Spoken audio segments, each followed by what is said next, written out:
online.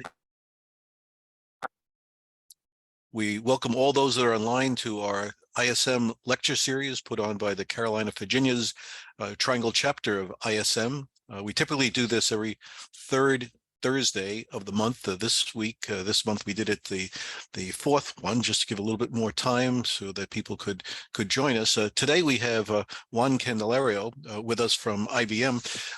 Juan has been with IBM. He's kind of a junior member, only 21 years. 21 years. So it depends on whether you're a new hire or a longer term employee. Juan, this is somewhat new to me, even though I work with Juan quite a bit. He started his career in Rochester, Minnesota. IBM had a big plant there doing the mid-range systems, where he was a systems analyst, and he worked there for 6 years. And then, as many of us do, he went on an international assignment to China and led the engineering, business operations, and process innovation for mid-range servers there. And point of sale equipment that was on our Shenzhen facility that's there, but we no longer manufacture there. And then in 2011, he came back to the US and he led the IT enablement work stream for IBM's Systems X series products. That was an Intel-based product. And at that time, and then he held various roles in software operations, and then IBM went through an agile transformation, and Juan was one of the leaders of that just across the corporation. And today, why do we have him here? Well, today he's leads IBM's corporate business continuity management organization. So you're going to see that this is a critical operation. It covers across all of IBM, all of our business units, and global supply chain, and is part of this. And you're going to see a number of things here of why business continuity is essential to have this planning and resiliency in place. So Juan's going to speak to us on that. So I consider Juan not only a colleague, but a friend. We work closely together, and we know how important this work is, especially in view of all the things that are happening in the world. It just seems incredible as things develop. So what we're going to ask you to do as far as housekeeping here, we're going to ask you to, and I think everyone is, take your video off, and I'm going to go off momentarily. I'm going to ask you to put yourself on mute, and there's a chat at the bottom there. So if you want to ask a question, please put it in the chat, and we'll take those questions at the end, and we'll answer as many as we can, depending upon time. So again, thank you for coming. We hope that this is going to be informative. And Juan, you're on.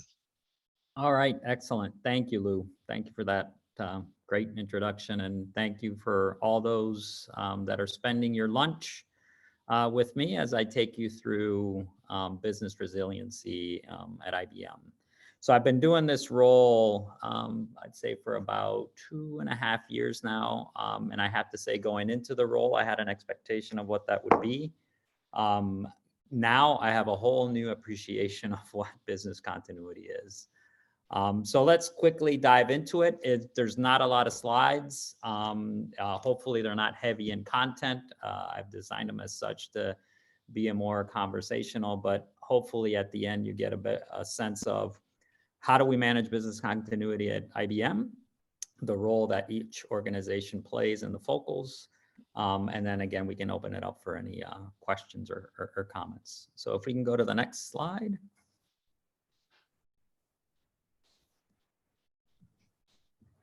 All right, so our business continuity practices are essentially, our mission is very simple, to ensure that our business units are prepared and ready to continue our critical and top vital processes in the event of a disruption, and we're able to meet our customer and client commitments. So I like to think about our business continuity IBM in 3 pillars, and you see those 3 boxes on the end. Governance is where we come in, where my small global team comes in that handles business continuity for all of IBM.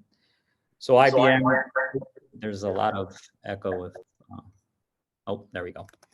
IBM is a large corporation, over 170 countries we do business, over 250,000 employees. But our main responsibility in the PMO is to ensure that we have this framework that can be tailored across any business unit, regardless if you're a large consulting unit within IBM or a smaller production or a product offering management position. It's flexible enough that can be deployed globally, regardless of the business unit. We offer enablement, and that enablement comes in many forms. One is education, which I'll touch on a little later, what we do for education internally for all our business continuity focals and more. Enablement can come in the form of our IT, so meaning our repository where we store all our business continuity plans. To advice and counsel, and that could be for clients, that could be for internal missions, risk assessments, guidance on how to calculate a business impact assessment, how to ensure that you have the right maximum outage calculation. So framework is really pretty set. The governance piece, the enablement can take on many forms, and the guidance. The business and execution pillar, I call that, to me, is the crux and the heart of what business continuity is in IBM. It really comes down to that business as execution. And it comes down to the subject matter experts within the business unit. These are the individuals that understand the organization, understand the processes within the organization, understand how to identify those critical top and vital processes, and ultimately help IBM deliver their solutions to their clients. They also understand the interdependencies of those processes. What's the critical IT that support those processes? And at the end of the day, the person behind that process, what's the critical talent and skills that we need? So we have, I like to call a tops down, bottoms up approach. This is the bottoms up approach, where we help with the governance, kind of a top down. But the bottoms up really comes down to the subject matter expertise that understand what is needed for that business unit to be ready in the event of a man-made or a natural disaster. And then last but not least, we also get pulled into client discussion at times. Sometimes it's to explain our management system, similar to what I'm doing here. How do we manage business continuity in IBM? Just, I want to say 3 weeks ago, we were on with the Bank of Queensland. They had a new regulation come out in Australia. And they had several questions about how do we manage business continuity in IBM. So that was quite interesting discussion with the Banks of Queensland. It could be as well as sharing, again, similar to here. A few years ago, we had a session with the Department of Defense. They wanted to understand, how IBM, such a large corporation in many different countries, how do we manage business continuity? How do we ensure that we have not only operational resiliency, but organizational resiliency, and what that means. And on the rare occasion, we do get pulled into client discussions that are related to outages and issues when it comes to disruptions. So in a nutshell, those are, I would say, my 3 pillars of business continuity in IBM. If we can go to the next slide.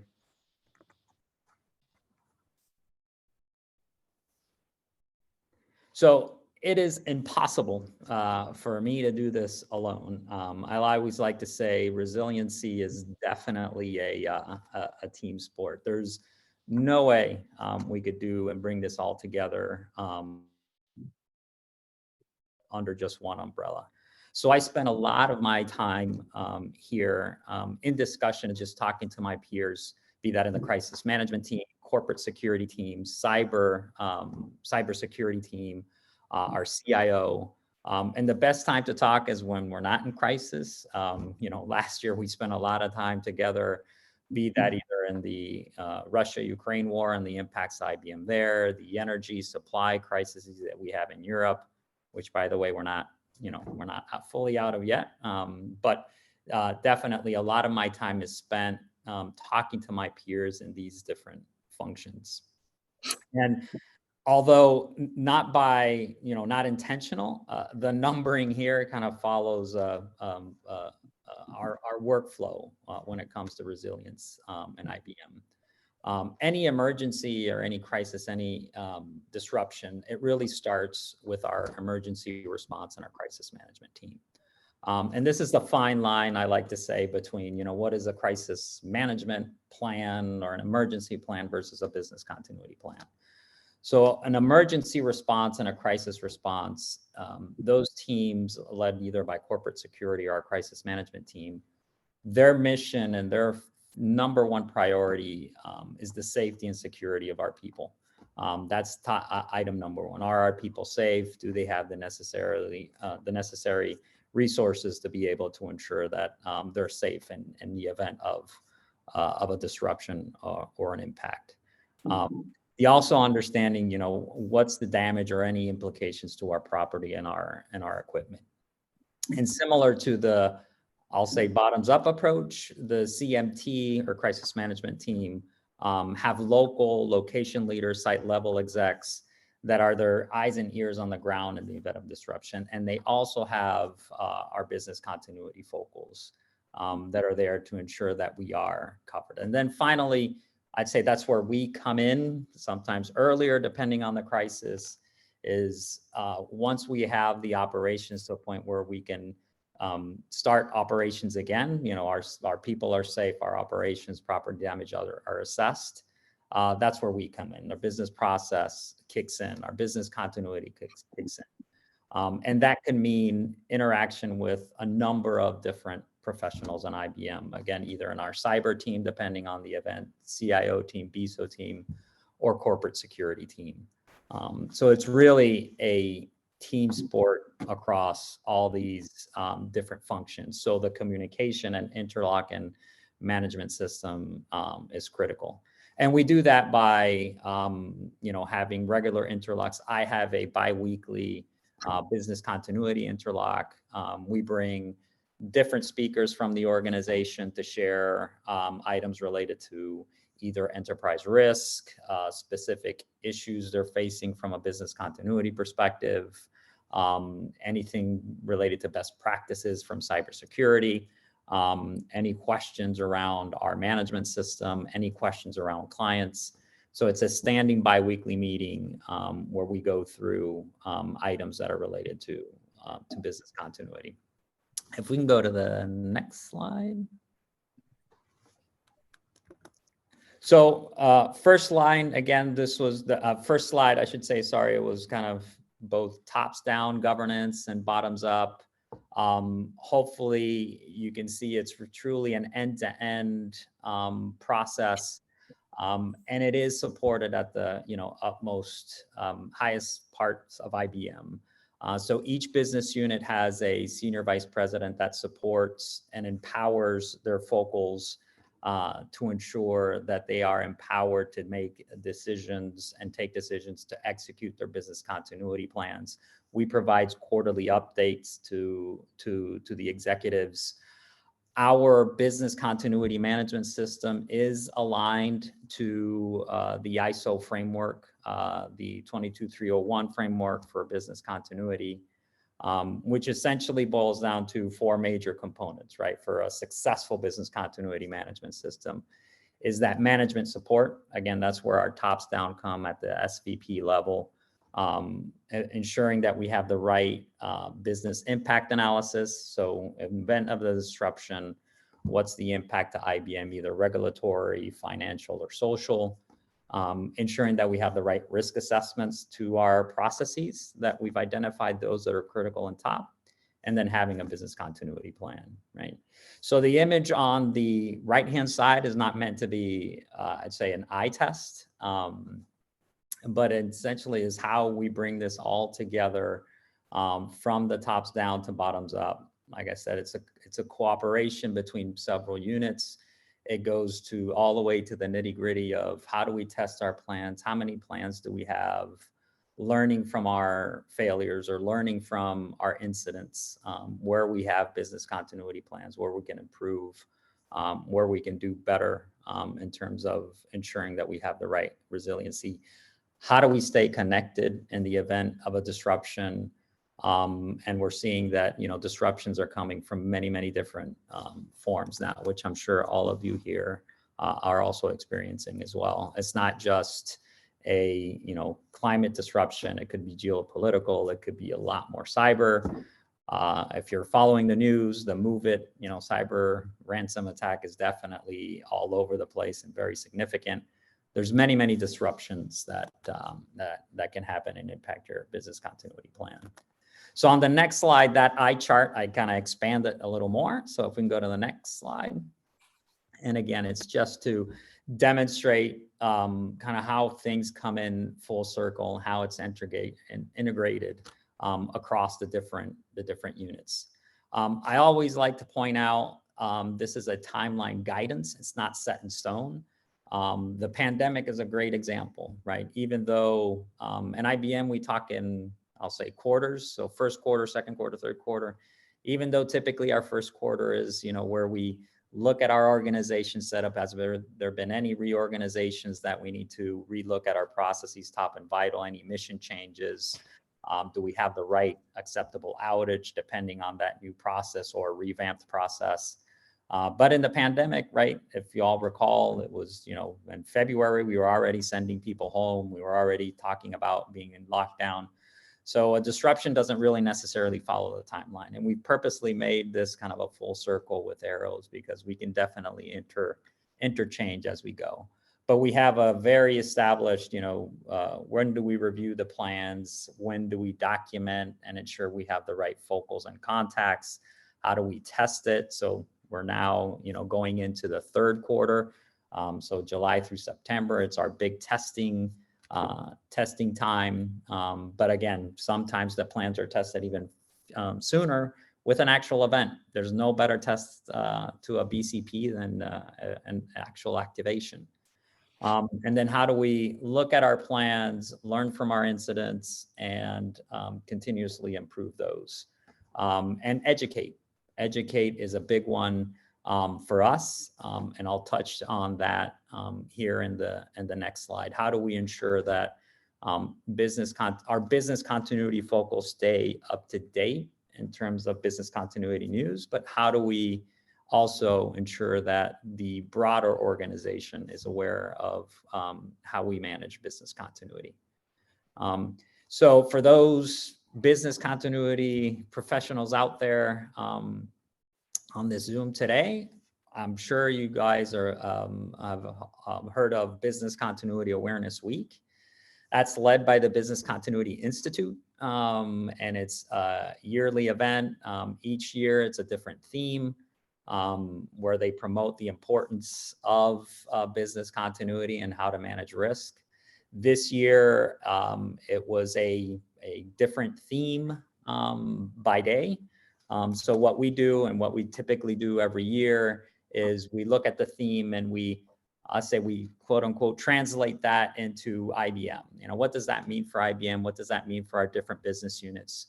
So we work with each individual focals within the business unit to tailor the theme of Business Continuity Week, tailor that to something meaningful and something relevant that the team can, look, review, understand, and how does it impact me in my day-to-day. So this year, they had Cyber Monday, which I always say it sounds like a commercial for Amazon, but it's not. But they had cybersecurity on Monday, I believe, operational resiliency on Tuesday, supply chain, which Lou here and his executive team did a great session on supply chain resiliency, operational resiliency, organizational resiliency. So it really helps us promote business continuity for the broader set of IBM. And like I said, to me, my ultimate goal is to, have business continuity, a small little module for when you start at IBM. So I remember when I started 20 years ago, you get your laptop, you get your badge, you get introductions to your different teams, but you go through, what it means to be at IBM, your business conduct guidelines. It should be something in there for business continuity because all of us play a role in business continuity. And even if we don't play a specific focal role for business continuity, we definitely should be aware of what that continuity means for your processes and for your organization. So I think our next slide is our last slide here.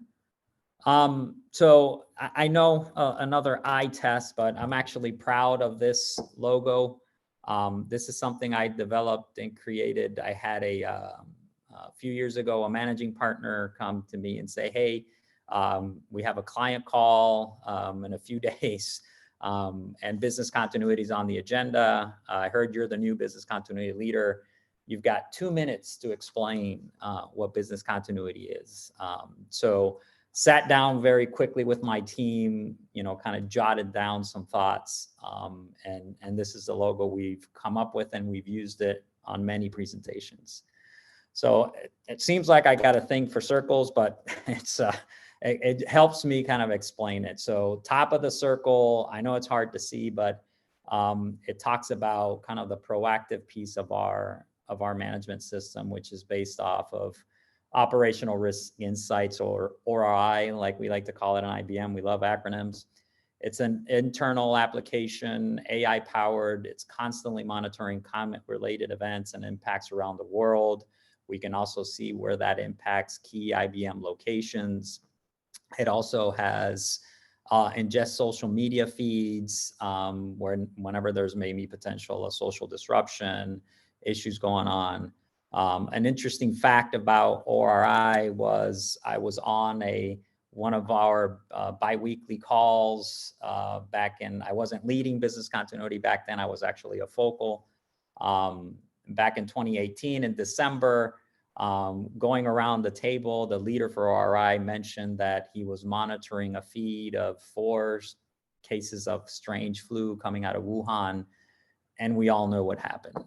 So it's a powerful tool that we interact with that ORI team to get some of those proactive insights. Everbridge, hopefully, or maybe you've heard of Everbridge, is an external company focused on crisis management and kind of a notification engine when crises happen. That is managed by our crisis management team. So like I said, our team theme, our team resiliency team effort, it's integrated into our workflow on communication for employees in the event of a crisis, emergency. It has alerts, several options you can opt in, obviously, given the privacy laws, but a very useful tool to manage and track events. Our microsite, which continuing down the circle, is our one-stop shop. It's our internal website where we load absolutely everything related to business continuity. Contacts, education videos, enablement material, templates, everything there that you would need to understand what business continuity is at IBM. We have Slack as our internal communication tool. Again, Everbridge for kind of external events and management, Slack for internal communications. Anything there we have to blast communication for our internal community. And then it all comes together on that last piece of the circle. We have Open Pages. Open Pages is a industry recognized IBM tool, GRC, so governance and risk and compliance tool. That's where we store all our plans. That's our main workflow. These were all the plans are created, tracked, updated. You can track issues and events, and it's really where it brings it all together for IBM.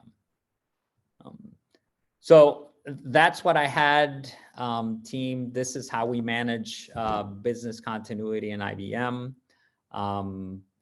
Key messages out of it. Again, it's a team effort. It's definitely cuts across many functions in IBM that play specific roles. Our role in the PMO is bringing that all together and bringing those teams together, being able to have that visibility and that insight.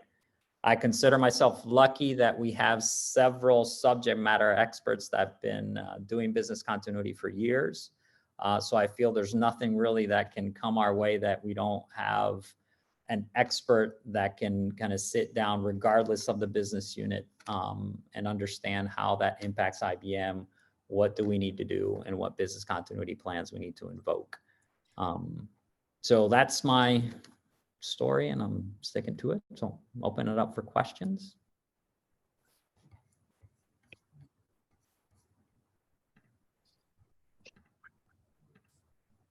Juan, thank you very much. I'm sure Nathan's looking at the chat right now.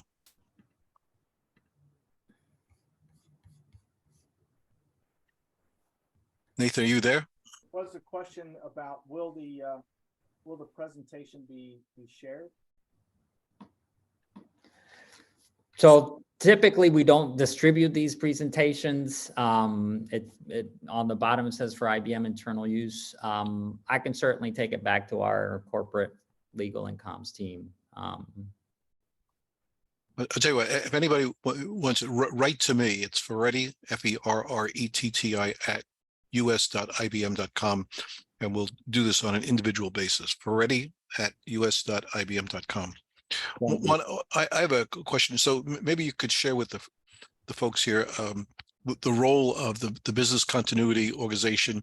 Say what was done during pandemic. I mean, as far as maybe the other organizations that are on the Zoom, they also had to get masks. We had a huge endeavor of supplying masks, and the procurement team and the distribution team, supply chain team, along with supporting Juan here with the business units. Maybe you could describe actually kind of a day in the life of what happened there. So others, you probably have done the same thing, that when people wanted masks, there were never enough, and who do you give them to, and what are the protocols, and how do you buy them, and how do you distribute them? So this was handled through Juan's team. So Juan, I know I didn't tee you up on this beforehand, but this is live. Yeah, no, I like, yeah, Lou always keeps me on my toes. So mask was a big one. I mean, there was so many things that honestly, I felt we were figuring out, in the early stages of the pandemic.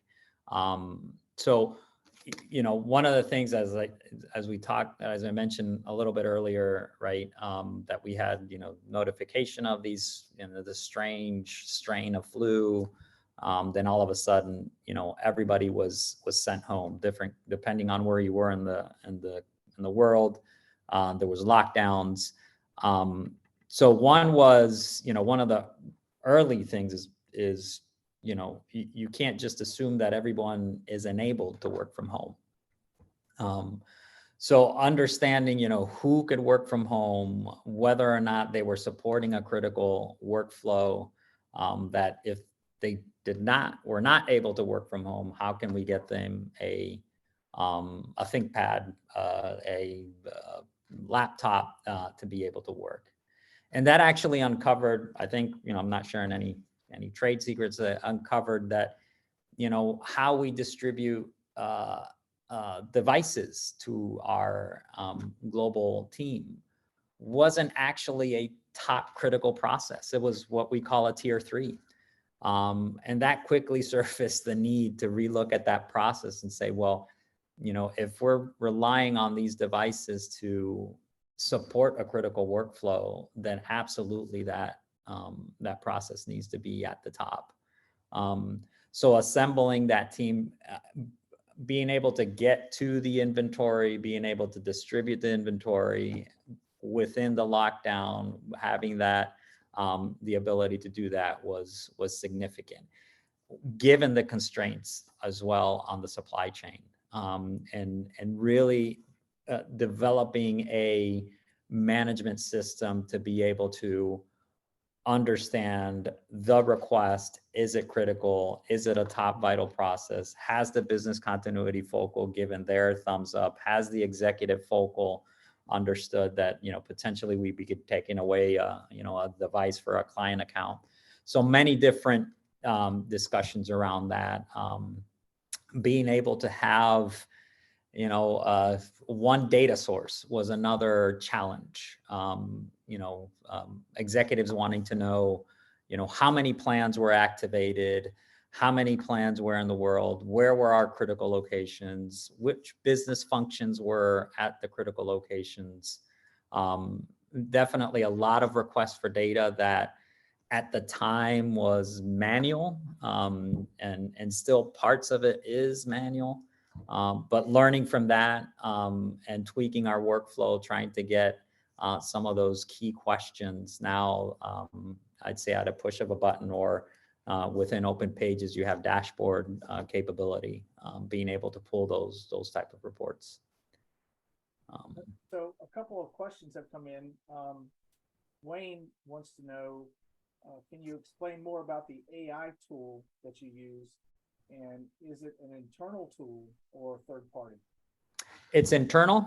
It's based on our Watson technology. I'm not a technical guy, so how the AI works, I can't say, but I can certainly, Wayne, get you in contact with Tom Ward, who's our leader and the tool owner. He's done many client presentations about ORI. He's actually been to the UN to talk about ORI, our operational risk insights. It's a very, very cool tool, I must say.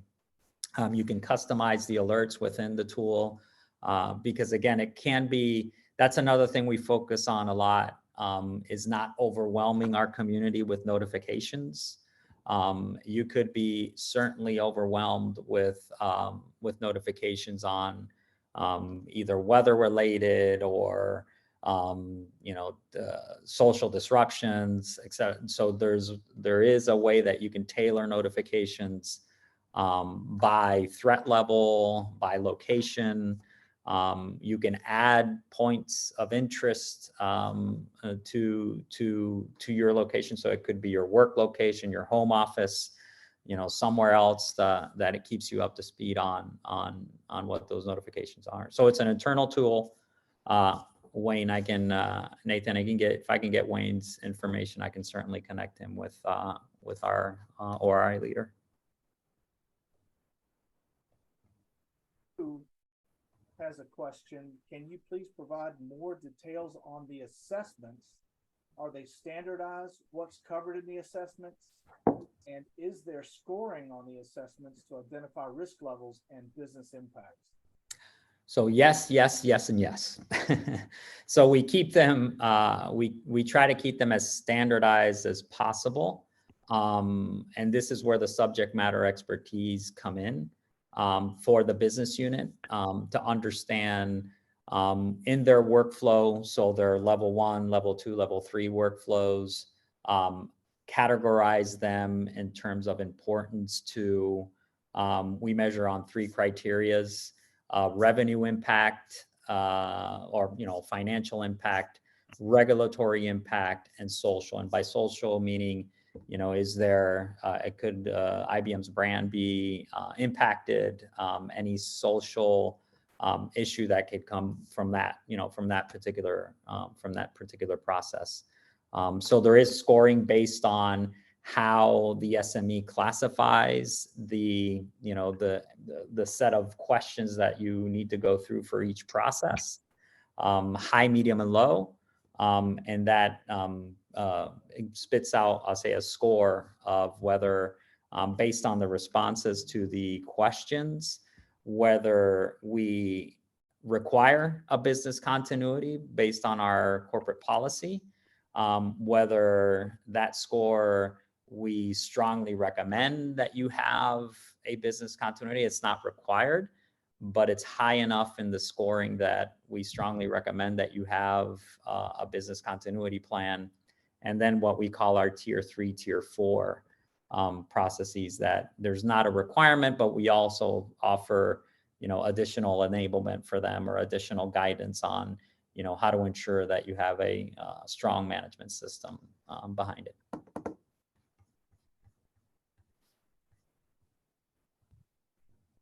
Questions in the chat. So Yeah, thanks everybody for joining today. Lou, did you have any final words? I'm going to unmute myself. Excuse me. Well, I want to thank everyone for joining. This was of interest. We didn't concentrate on the supply chain aspect of this, so the organization that deals with that and then reports into this organization of the work that we do internal to procurement on our critical processes, as well as our suppliers. So that might be a topic for another subject, because we extend this out to our key suppliers around the world and do an assessment of them also. So this all gets fed back into this larger piece of work that Juan leads. So you can see that this work is highly organized. There's a structure here, and you might be some of our clients. So our clients come in and ask regularly, do we have a plan, and what does it cover, and so forth. So we're able to not just tell our suppliers we want this, but we walk the talk, because an organization our size and our complexity, with all our clients and the products that we sell, certainly has to have one so that we're a reliable supplier to our clients, just as we want our suppliers to be to us. So Juan, thank you very much for overseeing this, and thank everyone for joining. Please check the Carolina, Virginia Triangle website for upcoming events. So we typically have this every Thursday, the third Thursday of each month, and you'll have to look ahead to see what's scheduled there. So thank you very much, Juan, and everyone for joining.